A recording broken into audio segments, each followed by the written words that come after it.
Hello and welcome to this week's Rotherham Advertiser SportsChat Podcast. Joining me around the table to discuss Saturday's Yorkshire derby defeat to Leeds United is Miller's correspondent David Beddows. Good day.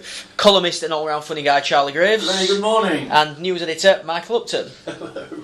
Gentlemen, not the way that we wanted to go. Bragging rights going back up the M1 thanks to a 2-1 victory for Leeds United in front of the TV cameras at the New York Stadium on Saturday. Dave, I'll start with you. 2-1, does that flatter Rotherham slightly? Because it kind of says they nearly got a point from it, doesn't it? Well, it does. I mean, full marks for Rotherham for getting back in it. I think it was much due to Leeds' amazing complacency. It had a chance 2-0 up at half-time to really go out and have a batter at the weakest defence in the division and pump up the goal difference, and they were happy to sit. Rotherham hung in there, they got the goal back, and then it was like the Alamo, wasn't it, at the end? But what a first half. A man down, 2 goals down, Camp off, Alford off. Have Rotherham ever had a more calamitous 45 minutes? Well, Charlie, everything that could go wrong for Rotherham in that first half did go wrong, didn't it? I mean, 2 goals down, 2 most effectual players off injured, man sent off as well, which we'll obviously talk about a little bit more later. But that first half period really was as bad as it gets for a first half in football. Well, they were dreadful. The thing that got me about the game was just the lack of passion. You would have thought Rotherham local derby would have gone at it from the first whistle, but they didn't, did they? I mean, the back four Leeds must have thought it was a training game. They were never approached, they were never put under pressure, and Rotherham really didn't look up for it at all. So, I mean, on this evidence, I think they're we're going to struggle to stay up. Slightly off topic, but anyway, Michael, the first half it were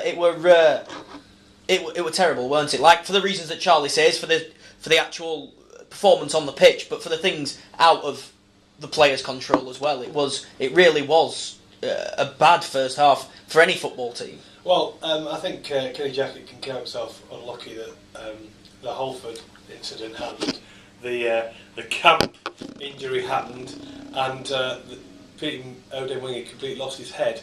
But I took a bit of stick on social media for saying that under Kenny Jackett, Rotherham were no better and arguably a little bit worse. And I know he's got the same players, but you expect that he would send them out in a local derby with some heart and passion and get in Leeds' faces. The way that they crumbled in the first half was just disgraceful.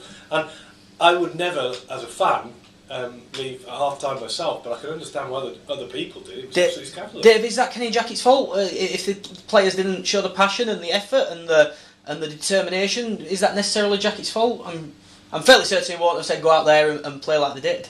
No, it's this thing, isn't it? Not closing players down, not closing space down. I think he's firing out the orders, but when they go out, particularly the last 2 or 3 games, it's not really happened. All the old flaws were there, weren't they, in that first half? All of them, right from the beginning when Charlie Taylor skinned Kelly for the first goal.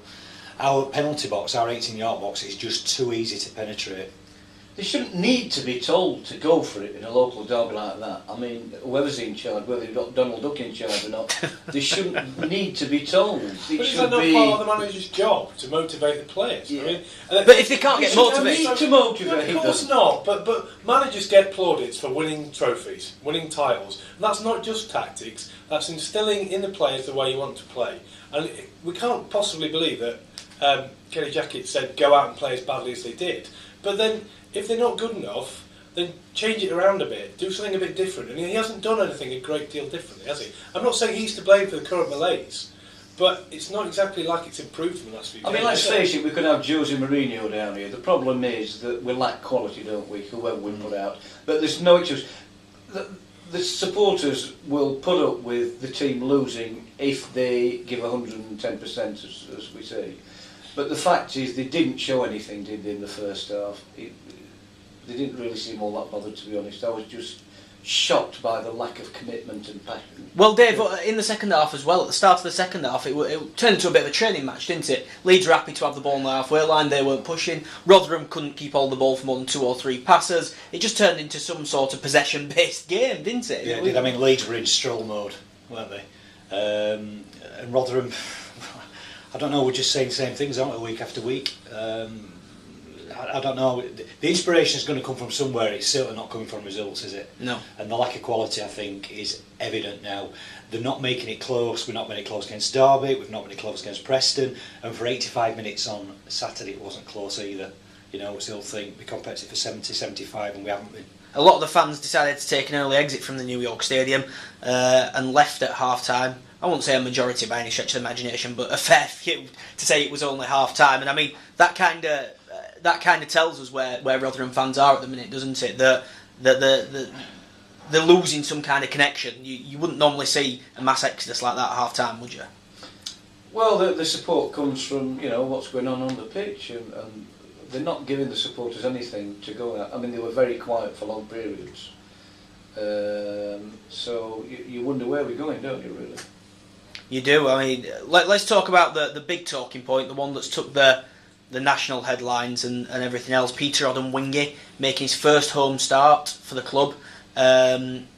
Sent off in the first half for what looked like, from every angle I've seen it, a deliberate elbow to his opponent Liam Cooper in the face. Odemwingie came out straight after on Twitter while the game was still going, saying there was no malice involved, he was protecting himself, yada yada yada. Referee saw it very differently, as did a lot of other people who watched it as well. Dave, an experienced player, Rotherham struggle enough with 11 men on the pitch. Let the fans down, let his teammates down? Probably. I mean, you know me, I'll always err on the positive side. I'll give a 6 out of 10. A 5 might do. But looking back on this time and again, it's hard to think anything other than there was some intent there. He seemed to be looking at the player as well when he stuck out his elbow. I've seen plenty of Rotherham players forwards down the ear with sharp elbows, and often when they go in, they're disguised. And I think this time it really wasn't, was it? It's very hard to argue a case for Peter Odemwingie looking back at the match. I think even worse than that was the fact that he was tweeting about it while the game was still going on. I think that's an absolute disgrace, and I think the club or the manager should come out and condemn him for the attack, the assault, which it almost was, but also for the fact that, I mean, he should have been in the dressing room absolutely distraught and thinking what he was going to tell his teammates about laying them down. In fact, all he does is then start tweeting. I think it's an absolute disgrace, and the club should condemn him, and they should take some disciplinary action against him. Well, Kenny Jackett's come out after the game and sort of protected him, hasn't he, Dave? And said he doesn't believe that he's that type of player, that he doesn't think there was any malice in it or anything like that. But he can understand why he was sent off as well. He kind of sugarcoated it a little bit, would you say? Softened it? Maybe, but when the players come out and said what he has, he's protested his own innocence, and then I suppose that puts a slight onus on the manager to do the same. Odemwingie, admitted he was wrong. Maybe Kenny had come down on that side as well. So I think he's trying to take the diplomatic line. They say that the players raise their arms to protect themselves, and when they jump, he must have been trying to go to outer space with that jump. The way he leapt with his elbow forward towards the player, looked at the player first. I mean, there's no question he was trying to get the man there. As for tweeting during the game, it was almost like this, with a second tweet that he'd seen a replay of it or something, and he decided to slightly reel back a bit. But the idea that rather than just sit and wait to take your punishment from your manager, that you're trying to get your defence out there first is just bizarre. Very strange. After taking disciplinary action against him, they're not going to suspend him, are they? Because they know the players he can get. Exactly. His contract runs out in January as well, so there's not much time after his suspension to come back in and make a real difference. He was just starting to find his feet anyway. The other big talking point of the game then, Dominic Ball, the centre half, with minutes remaining, goal-mouth melee on the Leeds United goal line. Rob Green makes a good save in there. One or two other Rotherham players swing a boot at it. Falls to the young centre-half, 2 yards out, open goal. What did he do? He puts it over. Dave, could have got a point for Rotherham. Yeah, probably harder to miss than score, wasn't it? I mean, I was thinking as that ball were pinging about in the box at the end, if that had been a promotion-seeking side pushing, they'd have probably got that ball over the line. Someone needs to throw themselves at it, didn't they? Get it over with any part of the You're hoping for a ball to run low, so he's bemoaning you look when you're at bottom, and the ball did run loose, and it did sit up nicely for him, so it was a bad miss. The one bit of bad luck could have been that it fell to the wrong man, Charlie. Centre back instead of Danny Ward or... Not really. The fact is, he still paid a lot of money to kick a ball about, and I mean, even if he got one leg, he ought to have scored that, didn't he, really? I mean, the fact is, even if he's a centre half, he still spends his week kicking a ball about, so presumably you'd think he could hit a barn door with a banjo, wouldn't you? So it was terrible, really. It comes back to the fact that in all circumstances, it doesn't seem like the players have got good enough. I mean, defenders can't defend. We can't be expected to score goals as well. The guy has had a difficult start to life at Rotherham, and he's not the only one. And they can only go away and look at the video and say, what can we put right? They'll be there all bloody week, but then that's what they're there for. Yeah, you could see though that obviously there's some amount of emotion attached to the Rotherham players, because when Don Ball missed that, as soon as it went over the bar, they all fell down to the floor as if they couldn't quite believe what they were seeing. Surely if they didn't care and couldn't care less whether Rotherham went down, stayed up, they would just turn around and walk off as if nothing had happened. Well, nobody's saying that they're not interested, but the point we're making is the fact that there wasn't enough passion for the rest of the game. Why didn't they show that sort of emotion and commitment for the other 85 minutes instead of wandering about like lost sheep? It's not just about being fired up either, it's about application. It's about knowing when you've got a man coming towards the goal. As we've said before about the second goal, they allowed Leeds to get far too close before closing down the shot in the first place.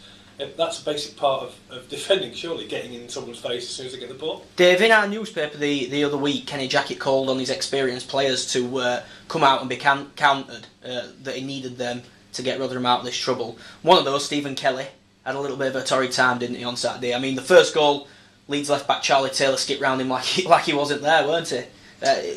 That can't be allowed to continue, can it? Yeah, even though Kelly had been out the side, I mean, we lost one experienced man, didn't we? Greg Alford, within 5 minutes, he was playing the Warnock role as well, just in front of the back four, which is his best position, so that, screwed the plans up. Then we lose Camp, but there's a lack of spine, isn't there, right through that team, and sometimes that drops to experience. There's no Craig Morgans, there's no Arnesons these days.